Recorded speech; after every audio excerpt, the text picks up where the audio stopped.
Brains GS में आप सभी बच्चों का स्वागत है। जैसा कि हम लोग दिल्ली सल्तनत में गुलाम वंश के टॉपिक स्टार्ट किए हुए थे और कुछ दिनों के लिए मुझे बाहर जाना पड़ा तो वीडियो आपका रेगुलर नहीं हो पाया। अब पुनः हम कंटिन्यू करते हैं और बीच में अब आपको ज़्यादा गैपिंग नहीं मिलेगी। एक दिन छोड़ के हो सकता है आपको लगभग रेगुलर वीडियो आपको मिलेंगे। अगर आपने चैनल हमारा सब्सक्राइब नहीं किया हुआ है तो आप सब्सक्राइब करें, यानी कि चैनल का नाम है ब्रेन्स जीएस। और जीएस अगर आपको लेके किसी तरीके की सोच में हैं, टेंशन में हैं और आपको जीएस समझ में नहीं आती है तो हमारा चैनल आप ज्वाइन करें और रेगुलर क्लास लें तो आपको कुछ ही दिनों में देखेंगे कि आपकी जो जीएस है बहुत ही बेहतर हो जाएगी। और इसके लिए जो है हमारे साथ रेगुलरिटी बनानी पड़ेगी और समय देना पड़ेगा। ठीक है, तो हम लोग चलते हैं। गुलाम वंश का टॉपिक हम लोग स्टार्ट किए थे तो गुलाम वंश में ही अगला जो टॉपिक है हमारा गियासुद्दीन तुगलक। ठीक है, तो अब वहीं पे कंटिन्यू करते हैं। आपको जैसे कि पता है कि पीछे की जो क्लासों में लिया हुआ है गुलाम वंश का संस्थापक ऐबक, फिर आपने इल्तुतमिश, रजिया के बाद जो है हम लोग सीधे यहाँ पे आ रहे हैं। बीच में और भी सुल्तान हैं लेकिन हम अपने उस टॉपिक पे कंटिन्यूटी बनाए हुए हैं जो आपको कोई प्रॉब्लम ना करे, एग्जामिनेशन ओरिएंटेड। ठीक है, तो उसमें एक बड़ा जो टॉपिक है आपका गियासुद्दीन बलबन। ठीक है, पीछे की अगर क्लासों में देखें तो एक इल्तुतमिश ने एक दल चालीसा तुर्कान चिहालगानी का गठन किया था जिसमें 40 गुलाम जो हैं रहते थे, वो उसके वफादार होते थे। लेकिन इल्तुतमिश के बाद जो जल चालीसा के जो मेंबर अब बने तो वो कहीं ना कहीं षड्यंत्र करने लगे और षड्यंत्र में ये भागीदारी जो रहती थी एक समय में बलबन की भी रहती थी, क्योंकि जो इल्तुतमिश ने संगठन बनाया था जल चालीसा यानी कि तुर्कान चिहालगानी, इसका सदस्य बलबन भी था। तो जितने भी जब सुल्तान जो है कमज़ोर कहीं ना कहीं होता था तो जो उसके अमीर हैं वो उनका जो है एकदम गोल्डन ही रहा जाता था। वो सुल्तान के ऊपर दबदबा बनाते थे। दुर्बल अगर सुल्तान है तो वो सारे काम काज उनके हाथ में होते थे, सुल्तान जो है नाम मात्र का। तो बीच में आपने स्टोरी में देखा है कि किस तरीके से सारे सुल्तान, अब क्योंकि ये भी जानता था कि जो दल चालीसा है, जो तुर्कान चिहालगानी है, जितना भी षड्यंत्र हो रहे हैं ये यही लोग करते हैं, इस दल के लोग ही करते हैं। तो और इसका हिस्सा भी खुद भी था तो अच्छी तरीके से इससे बेहतर कोई जान ही नहीं सकता था। इसीलिए जब दिल्ली की राजगद्दी पे यानी कि गुलाम वंश का अगला जब उत्तराधिकारी बनता है तो सबसे पहले जो है बलबन इसी तुर्कान चिहालगानी को समाप्त कर देता है, उसका विनाश कर देता है। क्यों? उसको सारी कंडीशन मालूम होती कि सुल्तान के हटाने में, बनाने में इन्हीं गुलामों का हाथ होता था। अब उसके स्थान पे जो है खूंखार शकल वाले कुछ हट्टे खट्टे जो उसके वफादार थे उन लोगों को जो है अपने एक संगठन उसने बनाया जो यानी कि उसके अंगरक्षक थे। बिस्मिल्लाह बिस्मिल्लाह करते थे। म्यान जो है तलवार से म्यान से बाहर तलवार रहती थी और लोगों को डराने धमकाने के लिए कि जो सुल्तान की गरिमा है वो बरकरार रहे। तो उसके लिए उसने कई सारे काफ़ी रोचक काम किए जो एग्जामिनेशन ओरिएंटेड। तो हम बारी बारी से उन सभी टॉपिकों पे आगे आते हैं। तो जो गियासुद्दीन बलबन था ये इलवारी तुर्क था। कौन था? इलवारी तुर्क। ठीक है, गुलाम वंश का है और अपने आप को सम्मान देने के लिए इसने ईरान का जो वंशज है रॉयल फैमिली यानी कि अफरासियाब, इसने अपने आप को कहा है क्या हम अफरासियाब के वंशज हैं। किसके? अफरासियाब। यानी कि हम अगर अच्छा वंश नस्ल लोगों में बताएंगे तो क्या हमारा रिस्पेक्ट सम्मान बढ़ेगा। और दिखावा में दिल्ली सल्तनत के जो भी सुल्तान हैं उसने अगर शोबाजी में, दिखावाबाजी में जो अगर सबसे आगे रहता था तो वो यही बलबन। ठीक है, और राजगद्दी पे बैठने के बाद इसने क्या किया, तुर्कान चिहालगानी का विनाश, तुर्कान चिहालगानी का को समाप्त किया है, चिहालगानी। और इसको ये जो दल चालीसा है, 40 गुलामों का संगठन है, बनाया किसने था, बनाया था इल्तुतमिश ने, ठीक है। और समाप्त किसने कर दिया है, तो समाप्त जो है बलबन ने कर दिया, ठीक है। अब इसने अपने आप को जो है, क्योंकि ये जानता था कि हमारे राज्य में अगर लोगों में, प्रशासनिक अधिकारियों में डर और भय नहीं बनेगा तो षड्यंत्र पीछे रजिया इल्तुतमिश के बाद आप देखेंगे रजिया सुल्तान के पहले की कहानी, रजिया सुल्तान की बाद में कहानी, कौन कब क्या षड्यंत्र हो रहे थे, सारी चीज़ें, तो ये षड्यंत्रकारी का हिस्सा खुद भी था। तो इसलिए जो है इसने कुछ कठोर नीतियां बनाई, जैसे कि एक इसने पॉलिसी अपनाई है रक्त और लौह की नीति, रक्त ब्लड एंड आयरन पॉलिसी, रक्त और लौह की नीति, और लौह की नीति किसने, लौह की नीति किसने बनाई थी, ये बलबन ने। यानी कि कठोर हाथों से कोई कितना भी शक्तिशाली हो, किसी भी पद पे हो, दंड देने से हिचकिचाता नहीं था। यहाँ तक कि इसके पुत्र जो हैं वो भी इससे डरे भरे रहते थे कि अब कब हमारा जो पिताजी हैं कब सनक जाएं, कब क्या प्रॉब्लम खड़ी कर दें। तो इसलिए जो है उनको भी, उनसे भी भय रहता था, ठीक है। आगे जो है रक्त और लौह की नीति, ठीक है। अब इसने अपने राजकाज को धर्म से जोड़ा, जैसा कि उसको भी मालूम था कि धर्म से हमने अगर अपने आप को जोड़ दिया, अपनी मोनार्की को जोड़ दिया, तो लोग उसका रिस्पेक्ट करें, सम्मान करेंगे। तो दिल्ली सल्तनत का पहला सुल्तान था जिसने राजत्व का सिद्धांत जारी किया, यानी कि किंगशिप थ्योरी किसने जारी की थी, तो ये बलबन, राजत्व का सिद्धांत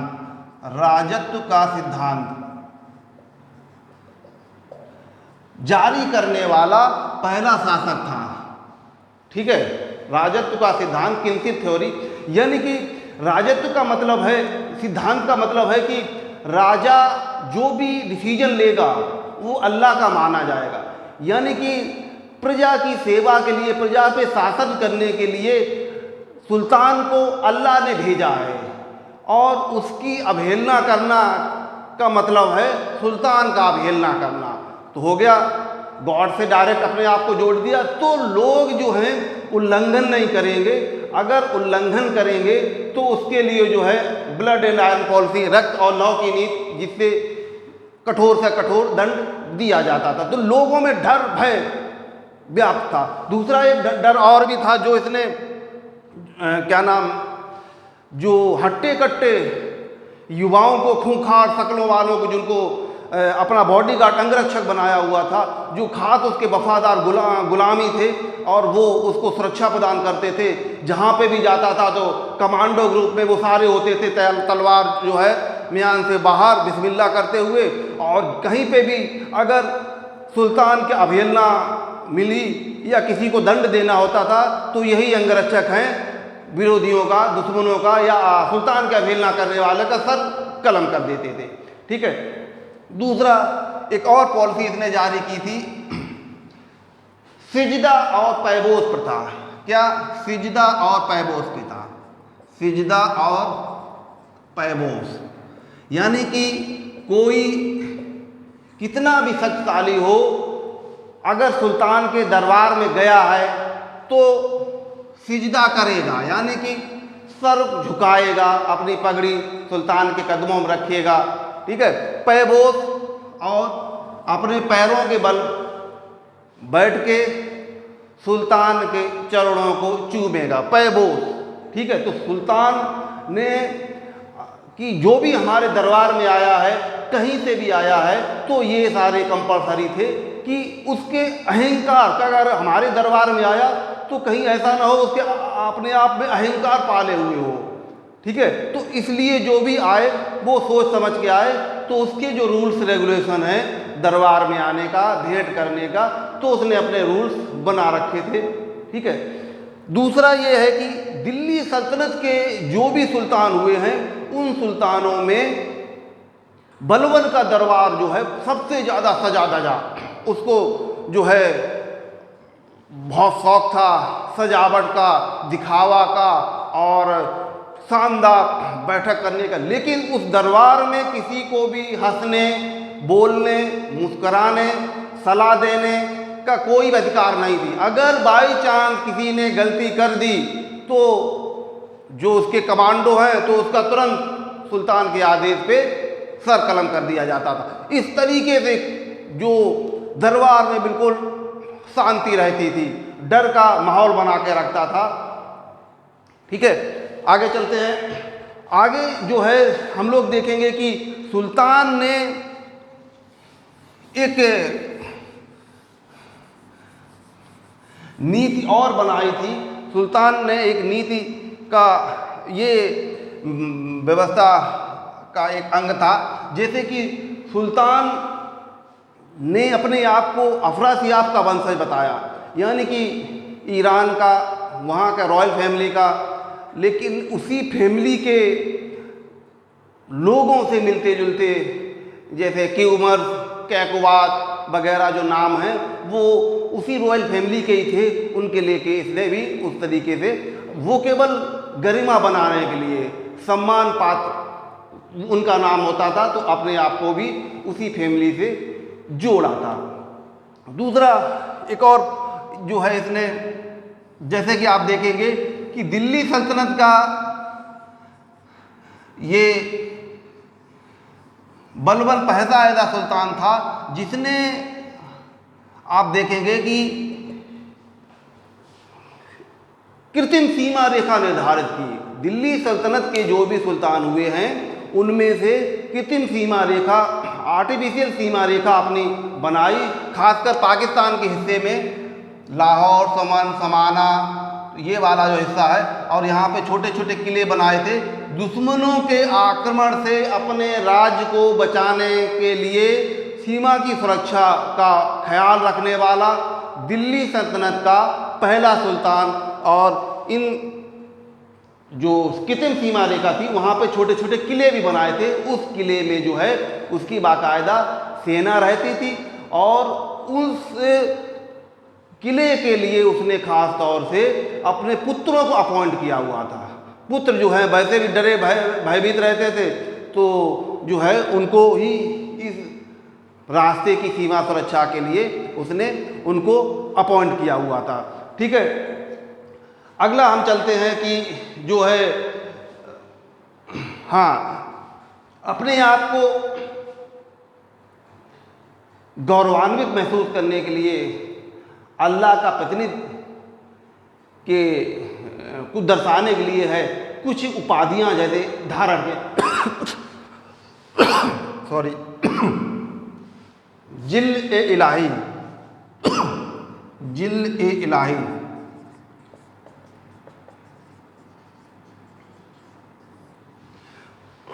जिल मतलब शैडो ऑफ गॉड, ईश्वर की छाया। सुल्तान कौन है? ईश्वर की छाया है।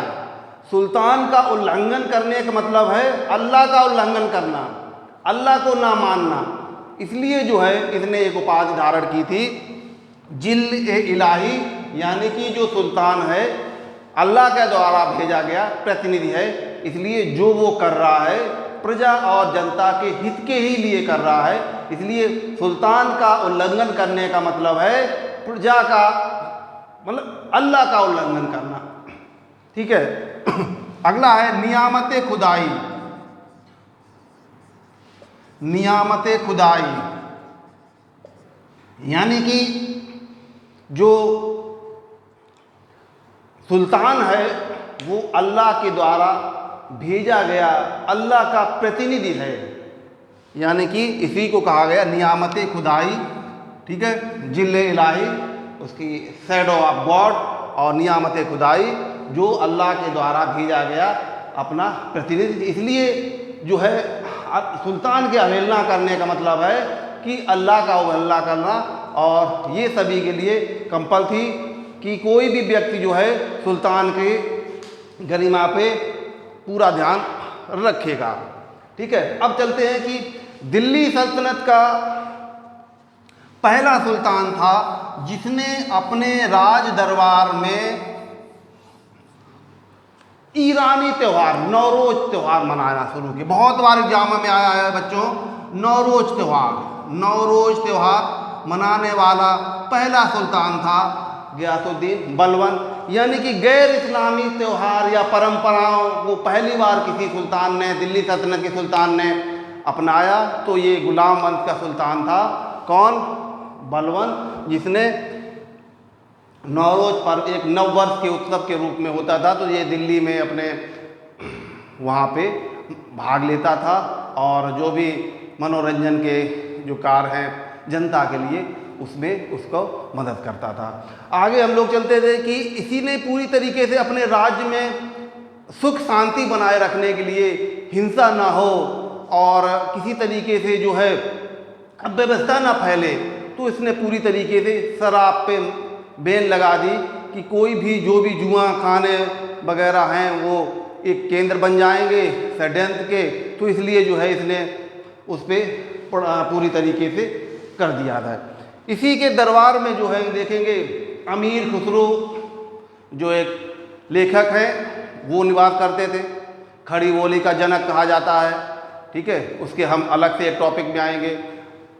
हसन अली वो भी एक लेखक, ये बलबन के ही समकालीन हैं। तो बलबन गुलाम वंश में अगर सबसे शक्तिशाली इधर देखेंगे तो जो था वो क्रूर भी था और शक्तिशाली भी था, वो था बलबन। इसीलिए इतिहासकार जो हैं इसको एक नाम देते हैं दिल्ली सल्तनत का द्वितीय संस्थापक, सेकेंड फाउंडर ऑफ दिल्ली सल्तनत। वो कौन है?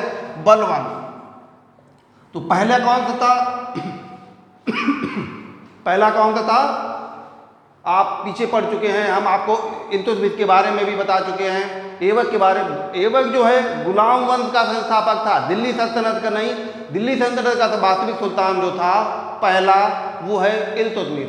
क्यों था वो सारे पीछे के वीडियो में आपको मिलेगा। ठीक है, क्योंकि अब इल्तुतमिश के बाद रजिया ने उसको संभाला और छोटे छोटे कार्यकाल के लिए कुछ सुल्तान बने हुए हैं। तो दिल्ली सल्तनत को जो डेवलप किया हुआ था इल्तुतमिश ने, वो धीरे धीरे जो है समाप्त की ओर हो चली। अब जब मौका लगता है बलबन को तो दोबारा उसको मॉडिफाइड करता है, सख्त कानून करता है, जो सुल्तान की गरिमा है उसको बनाता है। इसीलिए जो है इतिहासकार इसको दिल्ली सल्तनत का द्वितीय संस्थापक मानते हैं बलबन को। ठीक है, इस तरीके से बलबन के बाद जो है इसके भी पुत्र योग्य नहीं होते हैं और दिल्ली सल्तनत गुलाम वंश फिर पतन की तरफ आते हैं। तो बलबन के बाद जो अंतिम सुल्तान मिलता है वो होता है क्यूमर्स, और उसके बाद जो है गुलाम वंश समाप्त हो जाता है। अब नेक्स्ट वीडियो में हम लोग आएंगे, अगला टॉपिक लेंगे, अगली डायनेस्टी में लेंगे।